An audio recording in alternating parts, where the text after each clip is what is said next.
السلام عليكم ورحمة الله وبركاته. كوجمو في جالتمو بردفتو يوتيوب فراول فانتاتو نجار ربي بكون جرتين إسماء كوجمو في جالتمو بردفتو تكيا وري يوتيوب channel kana fara wadata hundum tigesan subscribe na goda mati nafta like na goda share na goda mati nafta na jajjabe sasinin jedha kabajamoo fi jaallatamoo hordoftoota keenya guyyaa har'aa mata duree godhadhee kanan qabadhee dhufe wanta kudhan waan jaalala keenya hariiroo nuti jaalala keessa qabnu wanta kudhan waan nu jalaa balleessuu danda'u isiniif qooduudhaa dhufe nafaana bu'a. Tokkoffaa jaalallee keenya yookiin abbaa manaa keenya yeroo sirreessuu yaannudha.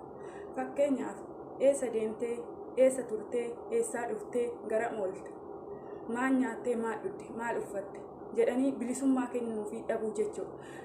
Namni akka sammuu isaa rahaa godhatee bakka fedhi bakka yaade waan barbaade gochuu hin dandeenye bilisummaa kennuu fi dhabuu jechuudha. Kun tokkoffaa jaalala keenya nu jalaa akka itti fufiinsa hin qabaanne yookiin akka galma hin geenye nu jalaa dhoowwaa. Lammaffaa wanti hariiroo jaalala keenyaan nu jalaa balleessuu danda'u balleessaa walirra barbaadu jechuudha. Fakkeenyaaf ati kana balleessitee ati kana akkana goote ati akkas goote maal goote jettanii balleessaa walirra barbaaduun nama ta'ee ka hin balleessin hin jiru. Namni kamuu hin balleessa anis atis hin balleessitaa jechuudha. Innaa kana waan ta'eef balleessaa walirra barbaaduun hariiroo jaalala keenya itti fufiinsa hin qabne nu jalaa gochuu danda'a jechuudha.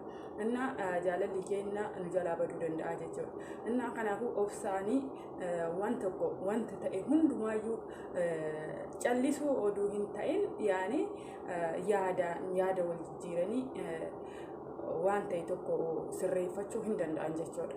Innaa kanaafuu balleessaa walirra barbaaduun hariiroo jaalala keessatti jiru addaan kutuus danda'a. Sadaffaa nama duratti wal loluu.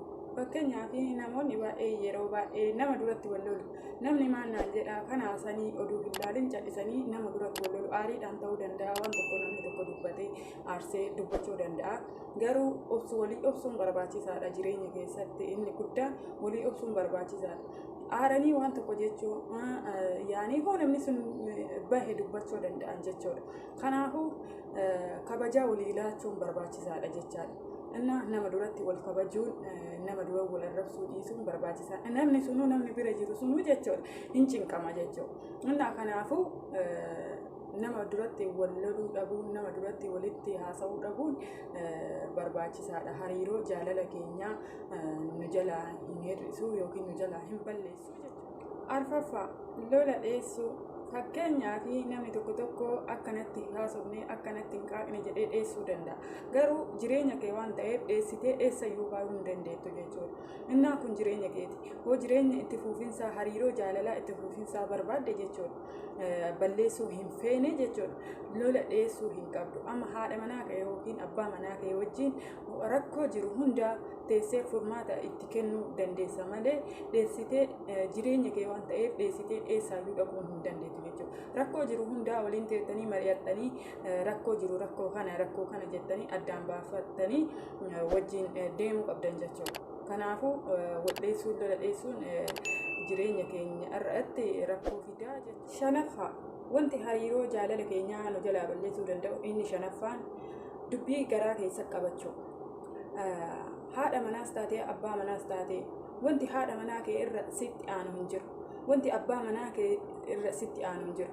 Kanaafuu dubbii garaa keessa qabachuu dhiiftee haadha manaa kee yookiin abbaa manaa kee mari'achiiftee dubbii garaa keessaa qabdu wanta garaa keessaa qabdu wanta yaada gaafii sitti ta'e hundumaa abbaa manaa kee wajjin oduu mari'attee hariiroon jaalala keessanii isin jalaa hin badu ta'uu danda'a jechuudha.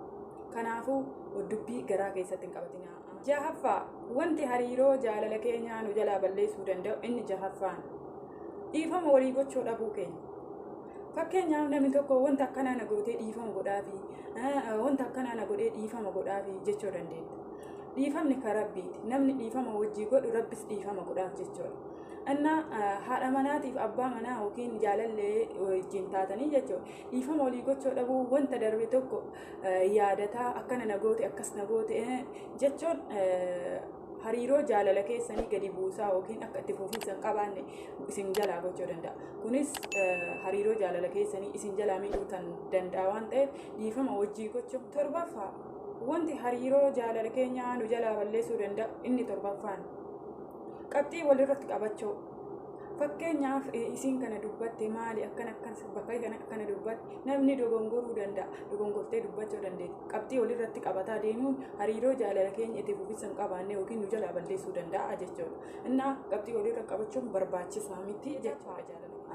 Wanti hariiroo jaalala keenyaa nu jalaa balleessuu danda'u inni 8ffaan balleessaa tokko yoo uumame guddisnee ilaalu. Balleessaa xiqqaa tokko hoo uumame nu jidduutti fakkeenyaaf balleessaan xiqqaan tokko namni ta'ee nama walitti hin buune hin jiru, jaarsaaf jaartii yookiin jaalalleen lamaan wal danda'uun barbaachisaadha jechuudha. Innaa yeroo baay'ee wajjin jiraata, yeroo dheeraa wajjin jiraata waan ta'eef jechuudha. Wal danda'uun barbaachisaa. Balleessaa kana gootee akkas gootee jechuun barbaachisaa natti fakkaatu jechuudha. Innaa kanaafuu wanta uumame tokko yaani guddisnee ilaaluu dhabu, xiqqeessinee tuffannee bira darbu barbaachisaadha jechuudha. Hoo kana goone hariiroon jaalala keenyaa itti fufaa.